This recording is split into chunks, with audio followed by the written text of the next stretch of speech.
আচ্ছা, এটা হলো কন্টিনেন্টাল লিটারেচারের। আজকে আমরা দেখব হলো ফলো আপ দেখব যে কিছু প্রশ্ন যেটা যে টপিকগুলো গুরুত্বপূর্ণ ইম্পর্টেন্ট। তো আমি বলেছিলাম ডিসকাস করব যে আপনারা সোশিও কালচারাল সিগনিফিকেন্স কি পান, যে নোরা যে ডলস হাউসে নোরা যে তার হাজব্যান্ডের বাসা থেকে কুইট করলো, এক্সিট করলো, সেটার সোশিও কালচারাল সিগনিফিকেন্সটা কী? অথবা যদি আমি বলি যে আপনার কি মনে হয় যে do you think that a doll's house is a feminist play? আপনার পক্ষে বিপক্ষে যুক্তি কী? আর অথবা যদি বলি যে what is the message of the play a doll's house? অথবা যদি বলি যে ফ্রিডম এবং সোশ্যাল কনভেনশনের মধ্যে কনফ্লিক্টটা আলোচনা করুন, discuss the conflict between freedom and social convention according to a doll's house. এগুলো সবগুলোর উত্তরই অ্যান্সারই কিন্তু একই জিনিস বোঝাবে, ঠিক আছে? তো যেমন শুরু করতে গেলে এরকম যে হেনরিক ইপসেনের বৈশিষ্ট্য কি, সে কিছু কিন্তু ওই রিয়েলিজম, সোশ্যাল রিয়েলিজম নিয়ে উনি কাজ করেছেন ওনার প্লেগুলোতে, নাটকগুলোতে, right? Henrik Ibsen deals with social realism with a sense of commitment in his plays, এক ধরনের কমিটমেন্ট হিসেবে সোশ্যাল রিয়েলিজমের উপর কাজ করেছেন। তার all his social plays he focuses the reader's attention to the contemporary problems which call for solutions. উনি কিছু contemporary কিছু প্রবলেম সোসাইটির সামনে তুলে ধরেছেন, যেটা সলিউশন নিয়ে উনি কথা বলেছেন। He makes his characters come out with the pressing social conventions and customs which better the freedom of the individuals in society. এমন সোশ্যাল কনভেনশন নিয়ে আসছে যেটা একজন ইন্ডিভিজুয়ালের সোশ্যাল ফ্রিডমকে ছোট করে দেখায়, এই একটা দেখিয়েছেন। He tries to display the fear of public disapproval which makes appearance all important, the adherence to outworn customs and traditions, the hypocrisy of the middle class, the fanaticism of religion, etc. Middle ক্লাসের কিছু hypocrisy, তারপরে fanaticism, ধর্মের যে ধর্মীয় উন্মাদনা, এই জিনিসগুলো উনি ওনার লেখায় নিয়ে এসেছেন, যে মানুষের জীবনটাকে দুর্বিষহ করে ফেলে এই জিনিসগুলো, এই ছোটোখাটো ইম্পোজড সোশ্যাল নর্মসগুলো। তো in Doll's house Ibsen presents his protagonist Nora Helmer, a second class citizen of the Victorian society. এটা কিন্তু সময়কাল হলো ভিক্টোরিয়ান যুগে, টাইমটা লেখার প্রেক্ষাপট বা সেটিংটা হলো, টাইম সেটিংটা হলো ভিক্টোরিয়ান এজে। তো সে একটা second class citizen, middle class সে। তো who finds herself caged within a male-dominated society with its outdated social conventions that devalue the most fundamental human right, namely the freedom of realize the self. নিজের সেলফকে আবিষ্কার করার যে right, সেই রাইটটাই একটা ইন্ডিভিজুয়ালকে দেয় না, এমন একটা সোসাইটিতে নোরা হেলমার বসবাস করে। তো হেনরিক ইপসেনের পরিচয় আমরা কি, উনি হলেন নরওয়েতে জন্মগ্রহণকারী লেখক। তো ওনার ওনার লেখাতেও কন্টিনেন্টাল হিসেবে, ইউরোপ কন্টিনেন্টের লেখা হিসেবে এখানে আমরা দেখছি। এখানেও সমাজের যে নিয়মনীতির চাপে পিষ্ট তখনও ছিল মেয়েরা, বিশেষ করে 19th সেঞ্চুরিতে, ভিক্টোরিয়ান এরাতে। তো এখান থেকে আমরা এখনও বেরিয়ে আসতে পারিনি, যেমন 19th সেঞ্চুরি নোবেল, ওটাও ছিল ভিক্টোরিয়ান এরা, ওই সময় আমরা কিছু লেখা দেখেছি। আর এটা হলো কন্টিনেন্টাল লিটারেচার, সেই অর্থে বলছি। তো উনি কয়েকটা পয়েন্ট আকারে বলতে গেলে কয়েকটা পয়েন্টের উপর জোর দিয়েছেন, যেমন সাবঅর্ডিনেশন অফ ম্যারিড উইমেন, নারীর অধীনস্থতা, একজন বিবাহিত নারীর অধীনস্থতা, এটা একটা point. Ibsen sympathy for women, উনার সিম্প্যাথি মহিলাদের প্রতি। আর নোরার যে ফরজেরির একটা, জালিয়াতির যে একটা, এটার একটা সিগনিফিকেন্স আছে। আর নোরা ইজ ডিসইলিউশন, ফাইনালি নোরার যে স্বপ্ন ভঙ্গ হলো, এই চারটা পয়েন্ট আর কি। প্রথমে দেখাচ্ছে যে একটা ম্যারিড উমেন হিসেবে নোরার যে সাবঅর্ডিনেশন, স্বামীর প্রতি আনুগত্য, তারপরে দেখিয়েছে যে এইগুলার অত্যাচার, এগুলোতে পিষ্ট হয়ে মেয়েদের যে তাদের প্রতি যে সিম্প্যাথি দেখিয়েছেন, সেটা ফাইনালি হলো নোরার ফোরজারির ব্যাপারটা, থার্ডে ফোরজারির ব্যাপারটা, আর ফাইনালি হলো তার ডিসইলিউশনটা। তো শুরু করতে গেলে বলতে হয় যে নোরা কীভাবে একজন সাবঅর্ডিনেট ম্যারিড উমেন ছিল। As a social realist, Ibsen identifies the defects of the institution of marriage in the male-dominated society of his times. তো একজন সোশ্যাল রিয়ালিস্ট লেখক ছিলেন হলো হেনরি কিপসন। উনি কি করেছেন, ম্যারেজ ইনস্টিটিউট বিয়ে নামক যে প্রতিষ্ঠানটা সেটার যে ডিফেক্টগুলো উনি এগুলো মেল ডোমিনেটেড এই সোসাইটির মাধ্যমে দেখিয়েছেন। তো the play only represents the problem and leaves the solution to the readers. এই নাটকে শুধু প্রবলেমগুলোই উনি দেখিয়েছেন, সলিউশনগুলো বলেছেন রিডার্সদের উপরে। আপনাদের কি মনে হয় কীভাবে কী করা উচিত? তো the play doesn't deal with the rights of women in general, nor does it advocate the freedom of women from the shackles of conventions. এখানে কিন্তু মেয়েদের রাইট নিয়েও ডিল করে নাই, আবার ফ্রিডম মেয়েদের যে স্বাধীনতা এইগুলো কনভেনশন থেকে বের হয়ে আসার জন্য কীভাবে স্বাধীন হবে সেগুলো নিয়েও আলোচনা করে নাই। It merely shows us the sad outcome of the subordination of a married women under the control of our husband. এখানে জাস্ট খালি একটা পিকচারাস একটা ছবি দেখিয়েছে যে একজন পুরুষের অধীনস্থ থাকা নারীর তার জীবন কতটা দুর্বিষহ হতে পারে সেটা দেখিয়েছেন। We find here the conjugal life of a middle-class couple, Nora Helmer and Torvald Helmer. তাহলে কি দেখি আমরা এখানে নাটকের মধ্যে দেখছি যে এখানে একটা কনজুগাল একটা দাম্পত্য লাইফ অফ এ মধ্যবিত্ত একটা ফ্যামিলি, তারা হাজব্যান্ড ওয়াইফের জীবন। একটা হলো নোরা হেলমার আর তার হাজব্যান্ড টোরভাল্ড হেলমার, এবং তাদের এক্সিস্টিং রিলেশনশিপ, তাদের যে রিলেশনশিপটা সেটা আমরা দেখেছি এই প্লেতে। The play represents the predicament in which a married woman finds herself on account of the excessive control exercised on her by her husband আর কি। তাহলে আমরা এখানে একটা প্রেডিকামেন্ট মানে হলো দুর্বিষহ অবস্থা। এখানে নাটকটা কি রিপ্রেজেন্ট করছে, একটা দুর্বিষহ অবস্থা যেখানে একটা বিবাহিত মহিলা এক্সেসিভ কন্ট্রোল ফেস করছে তার হাজব্যান্ডের আন্ডারে। It also shows the method by which the women overcomes her predicament. আরও কিছু দেখা যে হয়তো সমাজ বলছে না সমাধান কি, কিন্তু নোরা যে বের হয়ে আসছে তার যে ডিসইলিউশনমেন্ট হচ্ছে এই জিনিসটা দেখাচ্ছে।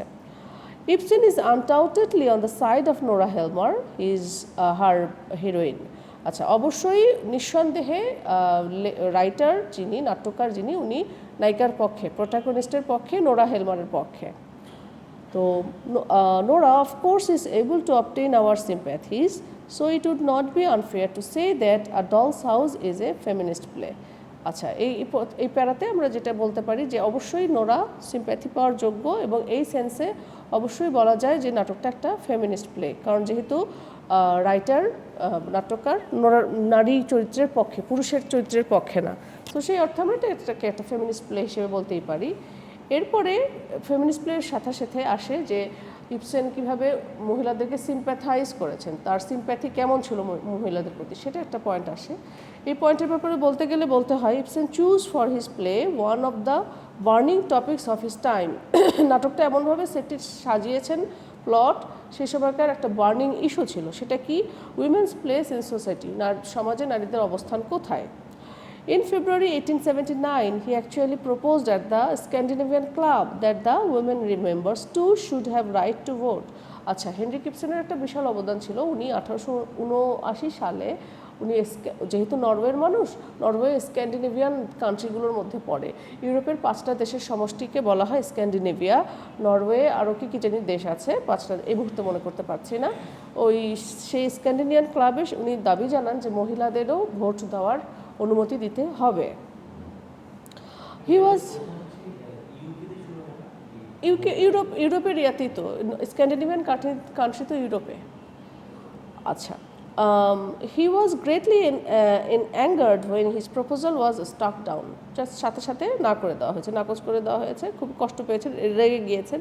It was on his insistence that the post of a paid librarian of the club was thrown open to women. Just একটা মানে মেয়েদের লাইব্রেরিয়ানের একটা ক্লাবের একটা দায়িত্ব একটা মেয়েদের, জাস্ট খুবই নগণ্য কাজ, আর কোথাও তাদের মতের কোনো দাম নাই। In fact his sympathetic attitude towards women was an offshoot of his passionate believe in human freedom. এই যে মেয়েদের উপর যে উনি সিম্প্যাথাইজ করেছেন, সেটার মাধ্যমে মানুষের যে ফ্রিডম, আলটিমেট ফ্রিডম, ওটা উনি নিশ্চিত করার চেষ্টা করেছেন যে ফ্রিডম শুধু ছেলেদের থাকবে কেন, মেয়েদের ফ্রিডম বলে কিছু নেই। এই জিনিসটা যে পুরুষও একটা ভাবতে পারে সেই সময়, এটা অনেক বড় কিছু ছিল। He was drawn towards them simply because he felt that women in society were denied the rights and opportunities to grow like men. তার কাছে মনে হয়েছে যে সুযোগ সুবিধা, অপরচুনিটি, অধিকার এগুলো একটা মানুষের মতোই একজন মহিলারও থাকা উচিত। Actually, he tries to prove that the true basis of man-woman relationship in one of his most intimate forms, namely marriage. এবং এটা মানে ম্যান ওমেন রিলেশনশিপের মধ্যে সব কিছু দাবি দেওয়া বা প্রত্যেকেরই সমান মানে নাম থাকবে, মানে সম্মান থাকবে, এগুলো সব কিছু একমাত্র একটা ম্যারেজ নামক একটা মানে ইনস্টিটিউশনের মাধ্যমেই সম্ভব, মানে সেটাকে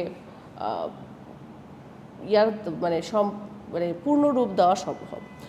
তো আচ্ছা, এরপরে আসে হলো নোরার যে ফরজারি, সে যে জালিয়াতি করলো হাজব্যান্ডের সুস্থতার জন্য, এটা কি দর্শক সমর্থন করে বা সেই সময় সমাজ সমর্থন করে, এই একটা ব্যাপার আসবে, তাই না? আমরা গল্পটা যখন পড়ি তখন এই জিনিসটা আমরা জিজ্ঞেস করেছিলাম যে কি আপনাদের মতটা কি।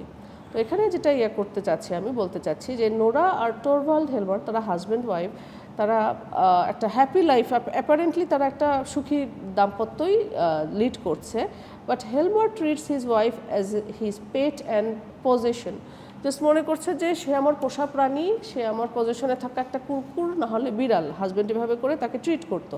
হি controls everything in the house including the very eating habits of his wife Nora. গল্পের ভিতরে, নাটকের ভিতরে পড়তে গেলে দেখা যাবে এমনকি ওয়াইফের খাদ্যাভ্যাস সেটাও সে কন্ট্রোল করেছে। এতখানি খারাপ অবস্থা নোরার। বিয়ের 1 বছর পরে যখন Helmer fell ill and would have died but for Nora taking him to Naples for recovery. সে বিয়ের 1 বছর পরে তার তখন অবস্থা, ওয়াইফ তাকে নেপলস নামে একটা জায়গায় ট্রিটমেন্টের জন্য নিয়ে গিয়েছে যাতে রিকভার করতে পারে। Nora had to raise a loan behind her husband's back from Krogstad by forging her father's signature. তো তাকে বাঁচানোর জন্য সে কী করেছে, তাকে একটু ফোরজারি বা জালিয়াতির আশ্রয় নিতে হয়েছে তার বাবার সিগনেচার কপি করে, এবং তাকে হেল্প করেছে ক্রকস্টাড নামে একটা লোক। Helmer wants to sack Krogstad who is working in the bank which he is going to head. যে ব্যাংকে সে কাজ করতো তাকে স্যাক করে সে আবার ওই হেলমার ওখানে হেডও হতে যাচ্ছে সামনে অচিরেই। অ্যাট দিস বিং ডেসপারেট ক্রকস্টাড, আচ্ছা এই অবস্থায় গিয়ে ক্রকস্টাড আলটিমেটলি কী করছে, নোরার জালিয়াতিটা একটা চিঠি পাঠিয়ে প্রকাশ করে দিচ্ছে তার হাজব্যান্ডের কাছে, তো যাতে সে তার পোস্টটা, তার চাকরিটা যাতে না হারায়। তো এরপরে এটার আউটকাম কি, নোরা ইজ আলটিমেটলি ডিসইলিউশনড, যে তার হাজব্যান্ডের উপরে চোখে পর্দা পড়েছিল যে যা কিছু হয়ে যাক হাজব্যান্ড আবার থাকবে, আমি তাকে ছেড়ে যেতে পারবো না। যখন তার জন্য, হাজব্যান্ডের জন্য এত কিছু করার পরও এত কিছু শুনতে হলো, তখন গিয়ে নোরার ভুলটা ভাঙলো। তো নোরার যে এই রোম্যান্টিক নোশন ছিল যে Torvald would take her blame of forgery entirely on himself and out of his love for her, ভেবেছিল যে সে সব মেনে নেবে, আর তার জন্যই তো করেছি, ভালোবেসে সব কিছু মেনে নেবে। বাট ইনস্টেড কী হলো, কোয়াইট শকিংলি টোরভাল্ড কী বলছে, accuses Nora very harshly and prevents even minding their children by her. এমনকি তার বলেছে যে তোমার সন্তানাদি আমার কাছে থাকবে, তুমি কোনো সন্তানও পালন করতে পারবে না, তোমার সাথে সম্পর্ক শেষ। তো এই শার্পলি রিঅ্যাক্টিং করে, মানে জাস্ট নোরা তখন আস্তে আস্তে রিয়েলাইজ করে যে তার হাজব্যান্ড একজন কাওয়ার্ড, সে তার কোনো সাহস বলতে কিছু নেই, কাপুরুষ। She is totally disillusioned, takes the decision to break her marital ties and walks out of her husband's house with a loud shouting of his door. Just চিল্লাপাল্লা করে জাস্ট নোরা বের হয়ে যায়। তো কনক্লুশনে আমরা বলতে পারি যে এভাবেই নোরার যে এক্সিট হেলমারের বাসা থেকে, সেটা একটা সিগনিফাইজ, কী সিগনিফাই করে, নোরার awareness to be self reliant and free in a man oriented society. নোরার একটা নিজের ফ্রিডম, স্বাধীনতা এবং মেল ডোমিনেটেড সোসাইটিতে তার একটা শক্ত অবস্থান।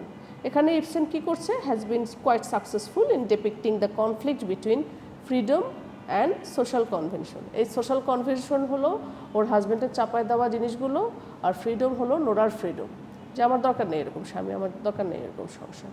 সো আলটিমেটলি যদি আমি এরকম বলি যে সোশ্যাল কনভেনশন আর ফ্রিডমের মধ্যে কনফ্লিক্ট বলতে কী বোঝায়, তখন আমরা জাস্ট এটা এভাবে করে বলতে পারি। আর একটা টপিক আমি বলবো, সেটা হলো ইম্পর্টেন্ট, সেটা হলো যে মার্সো, ওই যে দ্য আউটসাইডার একটা ইম্পর্টেন্ট প্রশ্ন ছিল যে দর্শক কি আদৌ মানে সিম্প্যাথি রিটেইন করে মার্সোর প্রতি, মার্সোর যে তাকে যে মৃত্যুদণ্ড দেওয়া হয় একটা মানুষকে হত্যা করার জন্য, কিভাবে অ্যালবার্ট ক্যামু দর্শককে সিম্প্যাথি বজায় রাখার জন্য চেষ্টা করেছে তার লেখার মাধ্যমে মার্সোকে। সেটার অ্যান্সারে আমরা বলতে পারি যে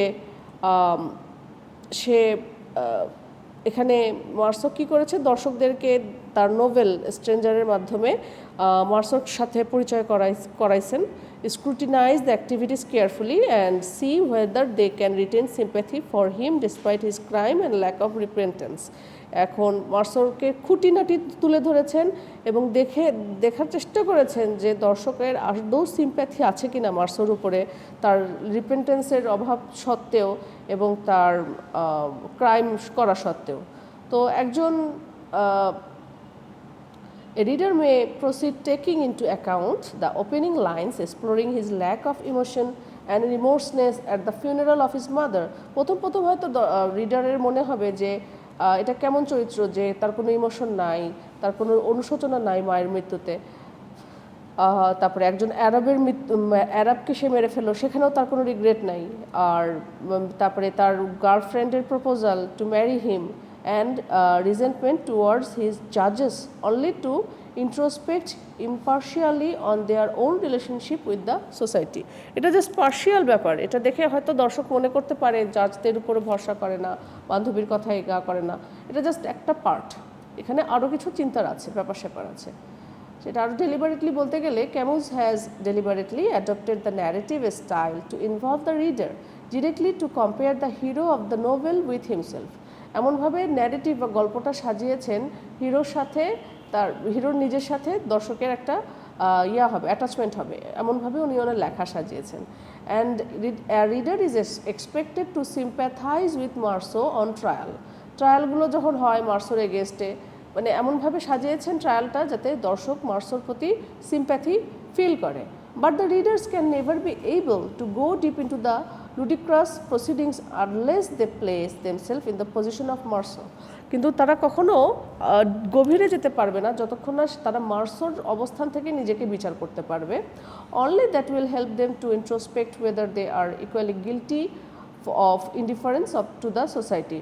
যেটা মানে তখনই তাদেরকে হেল্প করবে যখন সোসাইটির ব্যাপারে তারা নিজেদেরকে ইনডিফারেন্ট বা উদাসীন বলে মনে করবে, তার আগ পর্যন্ত দর্শক মার্সোর প্রতি কিন্তু সিম্প্যাথি ফিল করতে পারবে না।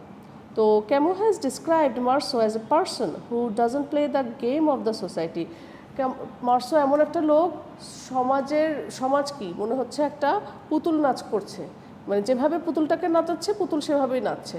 মার্সোর কথা হলো আমি সমাজের এই ফাঁদে পা দেব না, আমি তাদের খেলার উপকরণ হব না, এটাই সে চেয়েছে। In this initial interview with the prosecutor, যে আইনজীবীর সাথে প্রথম যখন কথা হয়, the readers will have no difficulty to identify a man who will not compromise his notion of the truth to save his own life. তো মানে একটা মানুষ তার নিজের জীবন বাঁচানোর জন্য যে কিছু করতে পারবে এটাই দর্শক মনে করবে। His mother's death is more of annoyance to him than a source of real regret. তার মায়ের মৃত্যুটা অ্যানয়েন্স, রিগ্রেটের থেকে তার কাছে অ্যানয়েন্সই বেশি। And this is the reason that ultimately condemns him to death. এবং এই মায়ের ইস্যুটাতেই তাকে আলটিমেটলি মৃত্যুর মুখে পড়তে হয়। Camus wants the readers to introspect whether they in the same situation are guilty of indifference to the society. পাঠকদেরকেও একই কাঠগড়ায় দাঁড় করাতে দেখাতে চাচ্ছেন যে তারাও কি নিজেদেরকে গিলটি মনে করছে সোসাইটির এগেনস্টে। There is one and only one interpretation that Marso is sentenced to death because he failed to behave as the society expected him at his mother's funeral. আসলেই তো সোসাইটি বলছে মায়ের জন্য সিম্প্যাথি দেখো, কিন্তু সে কি মাকে হত্যা করেছে? মাকে তো মেরে ফেলেনি। একটা অ্যারাবকে মারার জন্য তাকে তার মায়ের প্রতি সিম্প্যাথি দেখাতে হবে কেন? এখানে সোসাইটি রং। আচ্ছা, Marso is unanimously found guilty not for the crime he committed but because he refuses to fall in line with the society and waver from the truth. Society থেকে সে পালাচ্ছে, মানে সোসাইটি তাকে guilty করছে এই জন্য, মানুষ হত্যা করার জন্য না, তার মায়ের জন্য সিম্প্যাথি নেই এজন্য। তাহলে তো এখানে সোসাইটি গিলটি, তাহলে তো এখানে আইন বা সমাজ ব্যবস্থাটাই গিলটি, দোষী। তো from the point of view Meursault is a martyr of misjudgment, হ্যাঁ সে মিসজাজমেন্টের জন্য তাকে সে শহীদ হতে হয়েছে, নিহত হতে হয়েছে। Who has been rightly described by Camus as only Christ that we deserve, যে মানে মানে একমাত্র ঈশ্বরই তাকে বাঁচাতে পারে।